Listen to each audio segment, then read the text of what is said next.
बिस्मिल्लाहिर्रहमानिर्रहीम। अस्सलाम वालेकुम नाज़रीन, आप यूट्यूब चैनल देख रहे हैं। मैं इमरान खान हूँ। हॉट स्पॉट में एक इंटरव्यू दिया है अमरीकी नायब सदर ने, और ये वो शख्सियत है जो उस वक्त भारत में मौजूद थी जब पहलगाम का इंसिडेंट हुआ। अब जो लीक दस्तावेज़ात हैं या जो डॉक्यूमेंट लीक हुए हैं भारत की इंटेलिजेंस एजेंसी से और उन्हें डाला गया सोशल मीडिया पे TRF की जानिब से, मैंने कल आपको वो पढ़ के सुनाए थे कि उसमें पूरा मंसूबा था कि ये फॉल्स फ्लैग ऑपरेशन कैसे किया जाएगा। अब उनका ये क्लेम है कि ये बाकायदा भारत की जो इंटेलिजेंस एजेंसी रॉ है ये उसके लीक्ड डॉक्यूमेंट है और इनका ताल्लुक भारत के साथ है और ये सारा मामला एक्सपोज हो चुका है। तो उसमें यह भी शामिल था कि जब अमरीकी सदर, नायब सदर भारत में मौजूद होगा तब ये इंसिडेंट किया जाएगा ताकि इसका एक इम्पैक्ट अमेरिका के ऊपर भी जाएगा। अब उसी जो अमरीकी नायब सदर है उनका एक इंटरव्यू आया है और उन्होंने कहा हमें उम्मीद है कि हिंदुस्तान इस दहशतगर्दाना हमले का इस तरह जवाब देगा जिससे वसी तर इलाकाई तनाज़ा पैदा ना हो। यानी वो ये कहते हैं कि इंडिया को जवाब देना चाहिए और इंडिया इसका जवाब देगा। और टारगेटेड अटैक की बात की जा रही है कि वो पाकिस्तान में सिर्फ टारगेट करे वहां पे जहां से उन्हें इस बात का शुबा है या उन्हें इस बात का यकीन है कि यहां से जो है वो दहशतगर्दी भारत के अंदर या मकबूजा कश्मीर के अंदर हुई है। अब वो ये कह रहे हैं कि जी भारत अटैक करे जरूर और दहशतगर्दाना हमले का जवाब दे जरूर, लेकिन इस तरीके से दे कि वसी तर इलाकाई तनाज़ा पैदा ना हो, यानी कोई एटमी जंग ना हो जाए या कोई फुल फ्लैज जंग ना लग जाए पाकिस्तान और इंडिया के बीच में। और साथ उन्होंने ये भी कहा कि मैं उम्मीद करता हूं कि पाकिस्तान इंडिया के साथ ताउन करेगा ताकि अपनी सरजमीन में मौजूद दहशतगर्दों को पकड़ा जा सके मीन्स के उन्हें काबू किया जा सके। अब ये पाकिस्तान को कह रहे हैं जी पाकिस्तान भी तहम्मुल का मुजाहरा करे, यानी अमेरिका ने एक तो पाकिस्तान को और भारत को दोनों को कहा कि तहम्मुल का मुजाहरा करें और बार बार उनकी तरफ से ये स्टेटमेंट आ रहा है। तो एक बात तो क्लियर ये है कि जंग का खतरा बहुत हद तक टल गया है, मुकम्मल तौर पे खत्म नहीं हुआ लेकिन बहुत हद तक जंग का खतरा जो है जो वो टल गया है। जैसा कि पाकिस्तान के वजीर दिफा कह रहे थे कि 2-3 दिन में जंग हो जाएगी। पाकिस्तान के सबके जो है वो आसान खता थे, ऐसा लगता है बुखलाए हुए थे और एक के बाद एक स्टेटमेंट दे रहे थे। उसका नुकसान हुआ पाकिस्तान की स्टॉक एक्सचेंज को भी, एक पाकिस्तान में अफरा तफरी भी पैदा हुई, बहुत सारे लोगों ने जो है वो अपना मंजन बेचा जंग का। लेकिन हकीकत यह है कि बड़ी जंग के अंदर दोनों मुल्क जा नहीं सकते। उसकी वजह यह कि दोनों मुल्क एटमी कुव्वत है और कश्मीर जो है वो न्यूक्लियर फ्लैश पॉइंट है इस वक्त भी इस दुनिया में। जब तक कश्मीर का मसला हल नहीं होगा दोनों ममालिक के बीच में ये टेंशन हमेशा रहेगी। कश्मीर का मसला हल होना चाहिए, चाहे जब भी हो, जितनी जल्दी हल हो जाएगा उतना बेहतर हो जाएगा। और दोनों मुल्कों के बीच में जो तनाज़े की सबसे बड़ी वजह है या वो वाहिद वजह भी आप समझ लें तो वो कश्मीर है और वहां से आने वाला पानी है। कश्मीर की जो सबसे बड़ी इंपॉर्टेंस है वो यही है ना कि कश्मीर से निकलने वाला पानी पाकिस्तान में आता है या भारत में जाता है। तो पाकिस्तान और भारत के बीच में तय तो पा गया था कि ये वाले दरिया आप रख लें और वो वाले दरिया हम रख लेते हैं। भारत के पास और भी बहुत सारे सोर्स हैं, वाटर सोर्स हैं जो तिब्बत से आते हैं, जो बहुत सारे और इलाकों से आते हैं।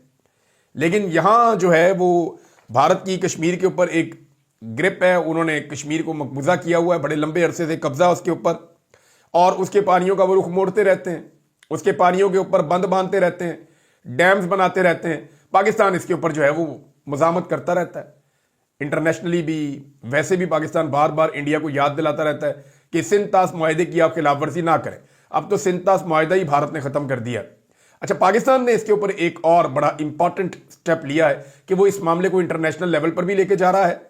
और दूसरा, पाकिस्तान सिंध-तास मुआहदे के मामले को भारत के साथ उठाएगा हर लेवल के ऊपर। और एक और चीज जो पाकिस्तान ने ऑफर की है, ये बड़ी जबरदस्त चीज है। साथ साथ पाकिस्तान को चाहिए कि वो अपनी अग्रेशन भी शो करे। पाकिस्तान की हुकूमत जो है वो मादरत ख्वाना रवैये के साथ तो बात नहीं बनेगी और भारत को बात समझ भी नहीं आती जब तक कि आप सीधे खड़े होकर बात नहीं करते। ये इनका तरीकाकार है, जितना आप झुकते जाएंगे उतना आपको झुकाते जाएंगे। आसपास के मुल्कों के साथ, लोगों के साथ इन्होंने ऐसा ही रवैया रखा है।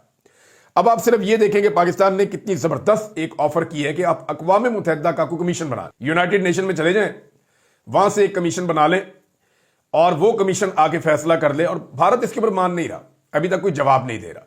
उसका जो सबसे बड़ा रीजन है वो ये है कि भारत को आइडिया है कि वहां पे जो हुआ उसके अंदर पाकिस्तान या पाकिस्तान की गवर्नमेंट मुलव्वस नहीं है। पाकिस्तान इस वक्त पूरी दुनिया में अपना इमेज बेहतर करने की कोशिश कर रहा है। पाकिस्तान इस वक्त अमेरिका की हुकूमत के साथ बेहतरीन ताल्लुकात बनाना चाह रहा है। तो कोई बेवकूफ़ी होगा जो उस वक्त इंडिया के अंदर अटैक करवा देगा या मकबूजा कश्मीर में अटैक करवा देगा जिस वक्त अमरीकी नायब सदर इंडिया के अंदर मौजूद होगा। یہ بات سب کو سمجھ آتی ہے، لیکن پھر بھی دیکھیں اب انڈیا کے اندر یہ معاملہ اتنا بڑھ چکا ہے جنگی جنون کہ امریکہ بھی یہ سمجھتا ہے کہ انڈیا کو کوئی نہ کوئی ایکشن لینا پڑے گا۔ پاکستان نے کچھ اقدامات کیے ہیں جن سے اندازہ ہو رہا ہے کہ انڈیا کیا کرنے جا رہا ہے۔ دیکھیں سب سے پہلے تو یہ خبر ہے کہ آزاد کشمیر میں 1000 سے زائد جو مدارس ہیں انہیں 10 دن کے لیے بند کرنے کا حکم دیا گیا ہے۔ یہ باقاعدہ اس کو ایک نوٹیفیکیشن جاری کیا گیا ہے، لیکن اس میں جو اصل وجہ ہے وہ نہیں بتائی گئی کہ اصل وجہ کیا ہے، لیکن یہ کہا گیا کہ سیکیورٹی حکام کو خدشہ ہے۔ ایکچولی جو ہے وہ یہ ہے کہ سیکیورٹی حکام کو خدشہ ہے کہ بھارتی فورسز مدارس کو نشانہ بنا سکتی ہیں۔ یہ ماجد نظامی صاحب نے یہ خبر دی ہے، اور بعد میں انہیں عسکری تربیت گاہیں بھی قرار دیا جا سکتا ہے۔ یعنی کسی بھی مدرسے کے اوپر آ کر آپ بمبارمنٹ کر دیں اور بعد میں آپ کہیں کہ جناب یہ تو ایک عسکری تربیت گاہ تھی، تو پاکستان پھر کہاں اور کیسے ثابت کرے گا؟ مدارس کو تو پہلے ہی ساری دنیا جو ہے وہ نفرت کی نگاہ سے دیکھتی ہے۔ جب سے طالبان نے پھینٹا لگایا افغانستان میں اور طالبان نے ساری دنیا کے ساتھ لڑائی لڑی ہے، تو وہ سمجھتے ہیں کہ مدارس سے ایسے لوگ ہی نکلتے ہیں جن کے پاس ہتھیار ہوتے ہیں، مدارس سے ایسے ہی لوگ نکلتے ہیں جو دنیا کے اندر جنگ چھیڑتے ہیں۔ مدارس کے اندر سے علماء اکرام نکلتے ہیں، امن کا پیار کا درس دینے والے لوگ بھی نکلتے ہیں، وہاں سے قرآن و حدیث کی تعلیم لوگ حاصل کرتے ہیں، اور وہ شاندار تعلیمات ہیں۔ تو یہ ایک امپریشن مسلمانوں کے خلاف بنایا گیا ہے۔ تو انڈیا کسی مدرسے پہ اٹیک کر سکتا ہے، اس خدشے کے پیش نظر پاکستان نے فوری طور پہ کوئی 1000 مدارس ہیں انہیں اگلے 10 دن کے لیے بند کرنے کا نوٹیفیکیشن جاری کروا دیا، اور وجہ نہیں بتائی گئی، خدشے کا اظہار نہیں کیا گیا تاکہ عوام میں افراتفری نہ پھیلے۔ یہ دنیا نیوز نے بھی اس خبر کو جاری کیا ہے۔ بہرحال ایک تو فوری طور پہ یہ کیا گیا کہ آپ انہیں ہٹائیں یہاں سے۔ دوسرا، کچھ اطلاعات آ رہی ہیں کہ آزاد کشمیر کے علاقوں میں لوگوں کو کہا گیا کہ آپ راشن بھی ذخیرہ کر لیں، ہو سکتا ہے کوئی لڑائی لگ جائے، اسپیشلی جو بارڈر ایریاز ہیں۔ بارڈر میں بولوں تو وہ لائن آف کنٹرول ہے ایکچولی، تو لائن آف کنٹرول کے اس طرف پاکستان والی سائڈ پہ بہت سارے دیہات موجود ہیں، اور انڈیا والی سائڈ پہ بھی دیہات موجود ہیں، دونوں طرف رہتے کشمیری ہیں، مسلمان ہیں، اور اس طرف جو ہے وہ انڈین فوج موجود ہے، اس طرف پاکستانی فوج موجود ہے۔ اب لڑائی ہوتی ہے نا، تو میں نے وہ ایریا کیونکہ دیکھا ہوا ہے، تو انڈین جب استعمال کرتے ہیں، شیلنگ کرتے ہیں، بمبارمنٹ کرتے ہیں، تو وہ بہت دور تک، کئی کلومیٹر تک جو ہے وہ بم آ کے گرتے ہیں۔ وہاں جتنے لوگ ہیں انہوں نے اپنے گھروں کے آس پاس سے وہ بنائے ہوئے ہیں، شیلٹرز بنائے ہوئے ہیں، اپنے گھروں کے آس پاس جو ہے وہ چھپنے کے لیے کمین گاہیں بنائی ہوئی ہیں، تاکہ اگر کسی وقت خدا نہ خواستہ جنگ لگتی ہے یا انہیں چھپنا پڑتا ہے یا کسی جگہ پہ اپنے آپ کو فوری طور پہ بچانا پڑتا ہے، کیونکہ دیکھیں گھر کے اوپر اگر آ کر شیل گرتا ہے تو اس سے بہت نقصان ہوتا ہے، پورے کے پورے گھر تباہ ہو جاتے ہیں۔ لیکن وہ جو اسپیشل سٹرکچرز بنائے جاتے ہیں اس مقصد کے لیے، مورچے نما، وہ عوام کے لیے بھی بارڈر کے علاقوں میں بنائے گئے ہیں۔ میں اس کو کور کر چکا ہوں، میں نے دکھایا بھی ہے، آپ جا کر سوشل میڈیا پہ یا یوٹیوب پہ سرچ بھی کر سکتے ہیں۔ اس کے اوپر باقاعدہ میں نے ویڈیوز کی تھی جب میں GNN میں کام کر رہا تھا، کہ بارڈر کے علاقوں میں کس طریقے سے وہاں کے رہنے والے شہریوں نے حکومت کی مدد سے یا فوج کی مدد سے یا اپنی مدد آپ کے تحت کس طریقے سے انہوں نے اپنی چھپنے کی جگہ بنائی ہیں کہ اگر خدا نہ خواستہ کوئی حملہ ہوتا ہے تو فوری طور پہ یہ لوگ اپنے آپ کو اور اپنے بچوں کو لے کر کہاں پہنچیں گے۔ تو وہ جگہ وہاں پہ آس پاس بالکل گھروں کے ساتھ ساتھ بنائی ہوئی ہیں، اور وہ فوری طور پہ وہاں پہ پہنچ جاتے ہیں جیسے ہی گولی چلتی ہے یا جیسے ہی شیلنگ ہوتی ہے۔ تو ایک تو یہ وہاں پہ بندوبست کیا جا رہا ہے کہ جناب آپ کچھ راشن واشن بھی ذخیرہ کر لیں، 10 دن کے لیے مدارس بند کر دیے گئے ہیں۔ یہ ہے جناب صورتحال۔ دوسرا، امریکہ نے جو اشارہ دیا اس سے یہ پتہ چلتا ہے کہ بھارت نے اگر کچھ کیا بھی تو ایسا نہیں ہے کہ کوئی جنگ لگنے جا رہی ہے، یعنی جو کہانیاں سنائی گئی پاکستانیوں کو وہ تو نہیں ہونے جا رہا۔ یہ زیادہ سے زیادہ ایئر فورس کی ایک لڑائی ہو سکتی ہے۔ کچھ دعوے کیے گئے کہ رفال طیارے پاکستان کے قریب آئے تو اس وقت ان کو ریڈار نے دیکھ لیا اور پھر انہیں واپس جانا پڑا، اور کچھ یہ کہا گیا کہ انہیں جیم کر دیا گیا 22 منٹ کے لیے۔ وہ میں لکھ رہا تھا تو میں نے 36,000 لکھ دیا 3600 کی جگہ۔ ایکچولی یہ طیارے بہت تیز چلتے ہیں، 22 منٹ تک کے لیے اگر آپ ان کو جیم کر دیں تو پھر تو یہ طیارے ہی تباہ ہو جائیں گے، ان کے پلے ہی ککھ نہیں بچے گا۔ یہ تو سیکنڈز کی گیم ہوتی ہے جو ریڈار کی اور ایئر فورس کی ہوتی ہے، اور ایروناٹکس کو جو لوگ جانتے ہیں ان کو اس بات کا آئیڈیا ہے۔ جو لوگ ایئر فورس میں کام کرتے ہیں انہیں پتا ہے کہ یہ تو سیکنڈز کی، لمحوں کی گیم ہے ایئر فورس کی، یہاں تو 1 منٹ بھی بہت زیادہ ہوتا ہے۔ ناظرین، جیسا کہ میں نے آپ کو بتایا کہ انڈیا اور پاکستان کے بیچ میں یہ ٹینشن کہاں پہ پہنچی ہے اور امریکہ اب کس جگہ پہ کھڑا ہے۔ سب سے زیادہ امپورٹنٹ جو ہے وہ پاکستان کے نقطہ نظر سے یا انڈیا کے نقطہ نظر سے وہ امریکہ کا رول ہوتا ہے، کیونکہ ہمارا قرضہ ورزہ ساری چیزیں وہاں سے جڑی ہوئی ہیں، चाइना का एक रोल जरूर होता है, लेकिन इंडिया इतनी इंपॉर्टेंस देता नहीं है, और वो तो चाइना के साथ उनकी लड़ाई झगड़ा चलता भी रहता है। फिर इंडिया इतनी बड़ी मार्केट है कि चाइना उनके साथ मुकम्मल बिगाड़ तो पैदा नहीं करेगा पाकिस्तान की खातिर, लेकिन चाइना का टिल्ट पाकिस्तान की तरफ रहता है, ये भी एक हकीकत है। पाकिस्तान के वजीर इत्तलात के हवाले से खबर आई नाजरीन, इंतहाई खौफनाक खबर है, और उन्होंने बताया जनाब कि अता तारड़ को जाती मोबाइल पर इंडियन नंबरों से हिरासा करने की कोशिश की गई। अब इसके ऊपर जो है वो टीवी चैनल के ऊपर खबरें भी चल रही थी। एक तो हमारे जो इंफॉर्मेशन मिनिस्टर है ये बहुत जल्दी हरासा हो जाते हैं। चंद नौजवान इनको देख के एक दिन हंस रहे थे, बल्कि इनको देखकर नहीं हंस रहे थे, वो अपनी किसी बात पे हंस रहे थे, तो ये वहां पे भी हरासा हो गए और उन नौजवानों को गिरफ्तार करवा दिया इस्लामाबाद में। आपको याद होगा एक दिन पुलिस जो है वो कारकुनों के साथ सख्ती कर रही थी, डांट रही थी, ये खुद ही भाग के जाके पुलिस वालों की गाड़ी पे चढ़ गए। गुजरावाला डिवीजन में जब ये अपोजिशन में हुआ करते थे कि इससे पहले कि पुलिस मुझे डांटे या मुझे मारे, मैं चढ़ जाता हूं गाड़ी में, खुद ही जाके गाड़ी में बैठ गए। फिर पुलिस वालों ने उतारा, जनाब आपको गिरफ्तार नहीं करना, आप अपने घर जाएं। तो ये बहुत जल्दी हरासा हो जाते हैं। हमारे इंफॉर्मेशन मिनिस्टर बड़े नाजुक से आदमी हैं, तो इनकी जो है वो हिफाजत के लिए स्पेशल बंदोबस्त करना चाहिए। नाज़रीन, पाकिस्तान में और इंडिया में जंग का माहौल बना, लेकिन इसके बावजूद जो पाकिस्तान के ISPR के तराने हैं या वो जो नगमे बनाए जा रहे हैं, उन प्रोडक्शंस के ऊपर अभी भी उनका काम नहीं चल सका।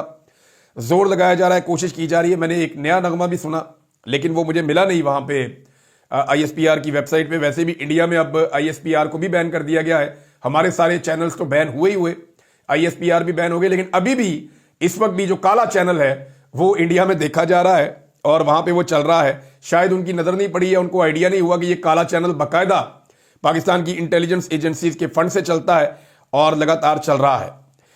उमर अयूब साहब ने नाज़रीन एक बहुत बड़ा इंकशाफ किया है, ये मैं अब आपके सामने रखने जा रहा हूं। ये खबर जब मैंने पहले पढ़ी तो मुझे यकीन भी नहीं आ रहा था कि ये मामला इस तरीके से है। देखिए खबरें तो थी, लेकिन अब पाकिस्तान के अपोजिशन लीडर कह रहे हैं और पूरे यकीन से कह रहे हैं, तो मैं आपको बता देता हूं। जो उन्होंने ट्वीट किया वो अंग्रेजी में है, मैं आपकी आसानी के लिए, बहुत सारे लोग नहीं अंग्रेजी समझते, तो मैं बता देता हूं कि वो एक्चुअली क्या कह रहे हैं। उमर अयूब साहब ने कहा कि यूक्रेन और रशिया की जो लड़ाई हो रही है उसमें यूक्रेन रोजाना की बुनियाद पर 4000 से 7000 तक 155 mm के जो आर्टिलरी शेल्स हैं वो चलाता है।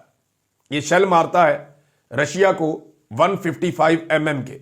ये बड़ा तगड़ा हथियार है और ये इंटरनेशनली बहुत सारी जंगों में ये इस्तेमाल होता है। ये रोजाना रशिया को 5000 या 4000 से लेकर 7000 तक शेल मारता है यूक्रेन, ये उनकी आर्मी इस्तेमाल करती है। जबकि दूसरी जानिब जो रशिया इस्तेमाल करता है वो 20,000 तक आर्टिलरी के शेल्स पर डे इस्तेमाल करता है। ये जो एक शेल है ना, इसकी जो कीमत है या इसकी जो लागत है एक शेल की, ये उमर अयूब साहब बताते हैं कि लगभग $3000 का ये एक है, यानी $2900 का ये एक शेल है। नेटो ने डिमांड की थी 1922 में, शहबाज शरीफ साहब की हुकूमत थी और उस वक्त की इनकी जो केयर हुकूमत बनी थी बाद में, वो भी इन्होंने जो अप्रॉक्सीमेटली जो शेल्स फराहम किए हैं यूक्रेन को, यानी पाकिस्तान ने यूक्रेन को हथियार फराहम किए हैं रशिया के खिलाफ इस्तेमाल करने के लिए। इमरान खान की पॉलिसी ये थी कि हमने इसमें न्यूट्रल रहना है, हमने बिल्कुल हथियार नहीं देने, हमने इस लड़ाई का हिस्सा नहीं बनना। रशिया और यूक्रेन की लड़ाई में हम ना रशिया के साथ होंगे ना यूक्रेन के साथ होंगे। तो इमरान खान साहब ने तो ये हथियार नहीं देने थे, लेकिन आपको पता है कि हथियारों का धंधा या जंग का धंधा वो बड़ा कारोबारी जबरदस्त किस्म की कारोबार है एक, और उससे बहुत मुनाफा होता है, मैंने आपको पहले भी बताया था। तो जनाब पाकिस्तान ने $850 मिलियन का असलहा फराहम किया यूक्रेन को उमर अयूब साहब के बकौल, और ये अप्रॉक्सीमेटली बनते हैं 2,93,104 शेल्स। यानी पाकिस्तान ने 2,93,104 शेल्स जो है वो फराहम किए यूक्रेन को, जो पाकिस्तान के पास थे। और अगर यूक्रेन रोजाना के हिसाब से 155 mm आर्टिलरी शेल्स 5000 भी चलाता रहा एवरेज से, तो पाकिस्तान ने लगभग 2 महीने का सामान उन्हें मुहैया किया कि 2 महीने आप शेल्स चलाते रहे तो सप्लाई जो है वो 2 महीने की सप्लाई पाकिस्तान की जानिब से गई है। अब सवाल यह पैदा होता है, उमर अयूब साहब ने जो आखिर में सवाल उठाया वो ये है कि अब इंडिया के खिलाफ हमारे पास कितने शेल्स बाकी हैं, ये उन्होंने सवाल उठाया। क्योंकि वो ये कह रहे हैं कि जब भी जंग होती है तो जो सबसे क्रूशल चीजें होती हैं या सबसे ज्यादा जिन चीजों की जरूरत होती है जंग में इंडिया के खिलाफ, वो 3 चीजें हैं। नंबर 1 अल्लाह रब्बुल इज्जत की मदद, नंबर 2 एयरफोर्स और नंबर 3 आर्टिलरी। ये 3 चीजों की आपको जरूरत होती है कि ये शेल आपको चाहिए होते हैं, एयरफोर्स आपको चाहिए होती है, और वैसे भी लड़ाई जो है वो नॉर्मली ऐसा लगता है कि एयरफोर्स की ही होगी। भारत ने एयरफोर्स में बहुत इन्वेस्टमेंट की है, उन्होंने एयर डिफेंस सिस्टम में भी बहुत इन्वेस्टमेंट की है गुज़िश्ता 5-6 सालों में, और पाकिस्तान ने भी इस शोबे में काम किया है। भारत ने रोला ज्यादा डाला है, पाकिस्तान खामोशी से काम करता है। देखते हैं कि इस दफा अगर कोई बार का होता है तो किसे कामयाबी मिलती है। नाजरीन, खुदा खुदा करके नवाज शरीफ साहब का एक स्टेटमेंट आया है, लेकिन स्टेटमेंट आप पहले सुन लें। कोई उम्मीद बांधने से पहले मियां साहब ने कहा कि कौमी इत्तेहाद और यकजहती के लिए पार्लियामेंट का किरदार काबिल तहसीन है, तमाम सियासी जमातों का यक जबान होना खुश आइन है। मियां साहब ये धांधली के ऊपर यक जबान नहीं हुए। आप यास्मीन राशिद से इलेक्शन हार गए हैं, इसके ऊपर अभी भी ये तनाजा मौजूद है। ये सिर्फ और सिर्फ इंडिया के खिलाफ इकट्ठे हुए पाकिस्तानी, क्योंकि सारे पाकिस्तानी जानते हैं कि इंडिया जारहियत करेगा या बम फेंकेगा तो वह बम ये नहीं देखेगा कि ये पीटीआई वाला है या नून लीग वाला है या पीपल्स पार्टी वाला है या जमात इस्लामी वाला है। वो आकर दड़ल गिलना है बम ने, और उसने जब फटना है तो उसने नहीं देखना कि किसका, सबके खून का रंग एक है, सब एक ही मुल्क के रहने वाले हैं, तो अपने जो दुश्मन के खिलाफ तो सारे इकट्ठे ही होंगे। लेकिन जो कुछ आपने पाकिस्तान में किया उसके ऊपर कौम बिल्कुल मुत्तफिक नहीं है। लेकिन एक और चीज है जो मियां साहब से बिल्कुल इस बात की तवक्को थी कि मियां साहब ने स्टेटमेंट दिया, बिल आखिर मियां साहब बोले, लेकिन इसके बावजूद मियां साहब ने अपने यार, अपने दोस्त नरेंद्र मोदी के खिलाफ कोई एक लफ्ज भी नहीं बोला। ना भारत के खिलाफ, ना नरेंद्र मोदी के खिलाफ मियां साहब ने कोई एक लफ्ज नहीं बोला, हालांकि उन्हें बोलना चाहिए था। अब मियां साहब के हवाले से जो है वो एक और दावा भी है मेरे पास, और मैं ये दावा आपके सामने रखता हूं, फिर एक खबर भी आपको देता हूं। ये अब्दुल बासित साहब हैं, और वो ये फरमाते हैं कि 10 अप्रैल 2016 को हमारी कुलभूषण यादव को सजाए मौत सुनाई गई हमारे मुल्क में। 2016 में नवाज शरीफ वजीर आजम थे, कुलभूषण यादव को पाकिस्तान में सजाए मौत सुनाई गई, और मई के महीने में भारत आलमी अदालत इंसाफ में चला गया। यानी अप्रैल में कुलभूषण यादव को सजाए मौत सुनाई गई और मई में भारत आलमी अदालत में चला गया। पाकिस्तान को उसका बाइकआउट करना चाहिए था, लेकिन पाकिस्तान ने उसका बाइकआउट नहीं किया, बल्कि पाकिस्तान आलमी अदालत में भारत के पीछे पीछे चला गया, और उस वजह से आज हमारे हाथ बंधे हुए हैं। पाकिस्तान कुलभूषण यादव को सजाए मौत नहीं दे सकता। अब ये इसके पीछे मियां नवाज शरीफ साहब का बाकायदा हाथ था, क्योंकि 2016 में नवाज शरीफ साहब की हुकूमत थी। नवाज शरीफ साहब को भारतीय दोस्तों ने कह दिया था कि कुलभूषण यादव को सजाए मौत नहीं होने देनी है आपने। मियां साहब ने कहा जी जो हुक्म। उसके बाद मियां साहब की हुकूमत ने और उस वक्त की एस्टेब्लिशमेंट ने मिलकर फैसला किया, और ये भारत के पीछे पीछे आलमी अदालत इंसाफ में चले गए। हालांकि आलमी अदालत इंसाफ में अगर आप ना जाना चाहें तो आप ना जाएं, आप उसको कबूल ही ना करें। ये जब तक दोनों फरीकैन नहीं जाते तब तक वहां पे केस चलता ही नहीं है, लेकिन ये मौका दिया गया। इमरान खान के हवाले से नाजरीन, क्योंकि बहुत इंपॉर्टेंट एक खबर है, राणा सनाउल्लाह साहब ने तस्दीक कर दी उस बात की जो हम बड़े लंबे अरसे से कह रहे हैं। यानी लोग इसको मानते नहीं हैं, लेकिन अब राणा सनाउल्लाह साहब जो खुद हुकूमत का हिस्सा है, वफाकी हुकूमत है, उन्होंने इस बात की तस्दीक की कि पाकिस्तान तहरीक इंसाफ के लोग कह रहे हैं, सवाल उनसे पूछा गया कि इमरान खान साहब को रिहा किया जाए और उन्हें मुशावरत में शामिल किया जाए कौमी यकजहती के लिए। तो इस पे राणा सनाउल्लाह साहब ने कहा कि इमरान खान ना रिहा होने को तैयार है, ना बैठने को तैयार है। आप बताएं हम इनका क्या करें। देखिए, एक तो राणा साहब, हुकूमत की इतनी औकात ही नहीं है कि वो बैठ के कोई बात कर सके। हुकूमत तो इमरान खान साहब की मुलाकात नहीं करवा सकती उनकी बहनों से या उनके रिश्तेदारों से या उनके साथियों से या उनके वकला से, बल्कि हुकूमत आलाकार के तौर के ऊपर मरियम नवाज और एस्टेब्लिशमेंट मिलकर वहां पर रोकते हैं बाकायदा कि मुलाकात हो ना जाए। दूसरी बात यह है कि इमरान खान बैठने को तैयार है, बात करने को तैयार है, लेकिन जो बाइख्तियार लोग हैं उनके साथ बात करने को तैयार है, लेकिन वो डील नहीं करना चाहता। प्रॉब्लम यह है कि वो ये कहता है कि बातचीत करो मेरे साथ, मसले का हल निकालो, लेकिन मुझे कोई डील नहीं चाहिए। इमरान खान कहता है कि मैं नवाज शरीफ नहीं बनना चाहता और ना मैं कभी नवाज शरीफ बनूंगा।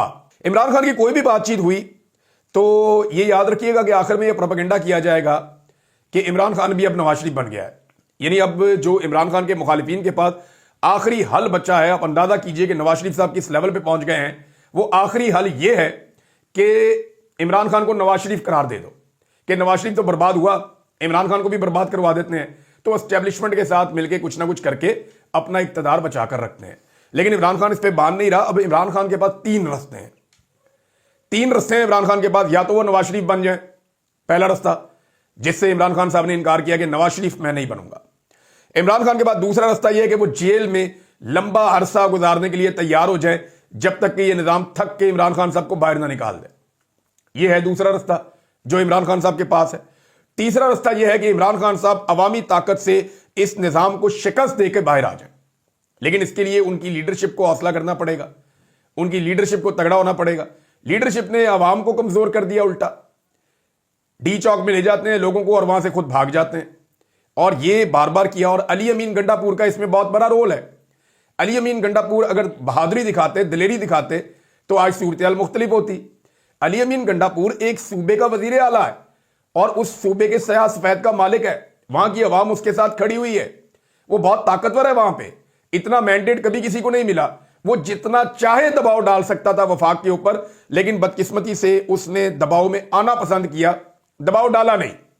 हत्ता कि जिन लोगों को वो लेकर आए थे इस्लामाबाद, उनको इंसाफ तक नहीं दिलवा सके। अब 4-4 महीने की सजा हो गई है। 26 नवंबर को जिन लोगों को एहतजाज के लिए अली अमीन गंडापुर लेकर गए थे ना इस्लामाबाद, उनको 4-4 महीने की सजाएं दे दी अदालत ने। लेकिन दूसरी तरफ जो लोग कत्ल हुए उनको इंसाफ नहीं मिला, जो लोग जख्मी हुए, जिन्हें गोलियां लगी, उन्हें इंसाफ नहीं मिला। गोली किसने चलाई कोई पता नहीं, सीसीटीवी फुटेज कहां है कोई पता नहीं, कत्लों के मुकदमे कहां हुए कोई पता नहीं। दूसरी बात यह है कि जो लोग जबरी तौर पे लापता हो गए थे उस दिन, या जिनकी लाशें गायब हो गई थी, या जो अगवा कर लिए गए थे, वो डाटा देती थी ना पाकिस्तान तहरीक इंसाफ 50 लोगों का।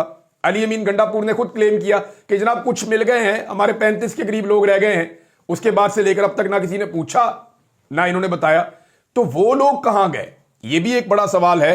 तो अवाम को इन्होंने खुद ही पीछे कर दिया। इमरान खान के बाद जो तीसरा रास्ता है, अब उसमें लीडरशिप को हौसला करना पड़ेगा, अवाम को निकलना पड़ेगा, और यही वो रास्ता है जिससे पाकिस्तान आगे निकल सकता है कि सिस्टम को शिकस्त दी जाए, सिस्टम को घुटनों के ऊपर लाया जाए और अवामी ताकत से यह चीज की जाए। अब तक के लिए इतना ही। अपना ख्याल रखिएगा, अपने चैनल का भी। अल्लाह हाफिज।